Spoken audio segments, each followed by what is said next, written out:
এবার বাংলাদেশ মিয়ানমার সীমান্তে যুদ্ধের দাবামা বেজে উঠেছে।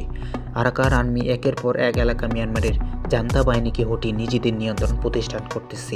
সীমান্তের ওপারে উত্তপ্ত পরিস্থিতি দেখলে স্বাভাবিকভাবে প্রশ্ন জাগে, বাংলাদেশ কি সত্যি নিরাপদে?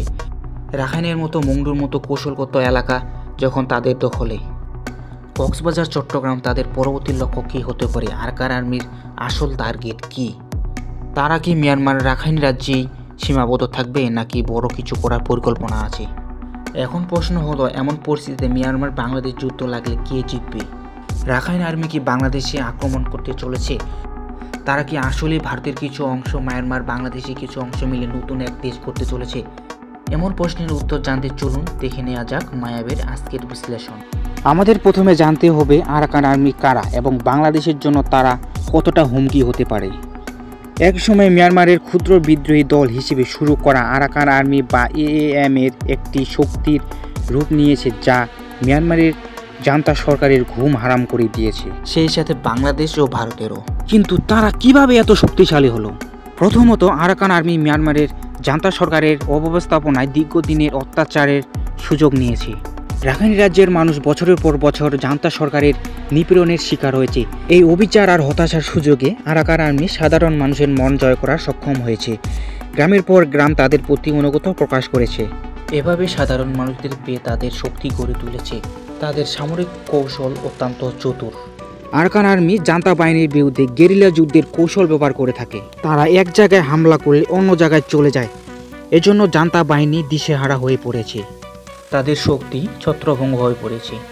তারা হলো সংগঠিত দক্ষ আরাকান আর্মি। এটি একটি বিদ্রোহী দল না, তারা হলো সুশৃঙ্খল ও কৌশলগত বাহিনী। তারা শুধু অস্ত্র দিয়ে লড়ে না, তারা মানুষের মনের উপর আধিপত্য বিস্তার করে।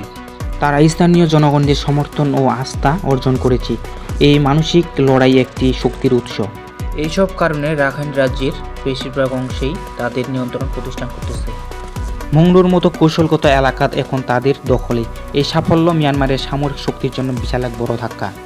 এখন প্রশ্ন হলো, তারা কি রাখাইন রাজ্যে সীমাবদ্ধ থাকবে না তারা কি আরও বড় কিছু করার পরিকল্পনা করতেছে? এখন প্রশ্ন হলো, তারা কি বাংলাদেশের চট্টগ্রাম ও কক্সবাজারের দিকে আগাতে পারে? এই প্রশ্নের উত্তর জানতে হলে আমাদের আরও গভীরে যেতে হবে। বাংলাদেশ মিয়ানমারের সীমান্তে উত্তেজনা চরমে উঠেছে। আরাকান আর্মি ও জান্তা বাহিনীর মধ্যে সংঘর্ষ আরও দিন দিন তীব্র হচ্ছে। আরাকান আর্মি মংডুর মতো কৌশলগত এলাকা দখল করে ফেলেছে, যা বাংলাদেশ সীমান্ত থেকে কয়েক কিলোমিটার দূরে।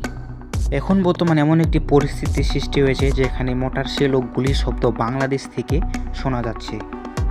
বেশ কিছু মোটার শেল বাংলাদেশ সীমান্ত পড়েছে এবং বিস্ফোরিতও হয়েছে। এই ঘটনাগুলো বাংলাদেশ সীমান্তবর্তী মানুষের মধ্যে চরম উদ্বেগ তৈরি করছে।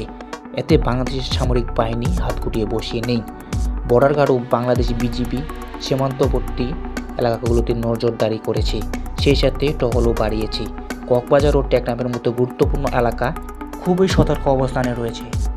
সেনা মোতায়েনও করা হয়েছে যাতে হুমকি দ্রুতই মোকাবেলা করা যায়। মিয়ানমার বাংলাদেশের সঙ্গে পারবে না, তো এই বাংলাদেশের সাথে মিয়ানমার লাগতে আসবে না। তো আজকে ছিল এ পর্যন্তই। যদি ভিডিওটি ভালো লাগে অবশ্যই লাইক কমেন্ট শেয়ার করবেন। আর যদি নতুন হয়ে থাকেন আমার চ্যানেলে মায়াবী এই চ্যানেলে অবশ্যই সাবস্ক্রাইব করবেন এবং বেল আইকনটি অন করে দেবেন।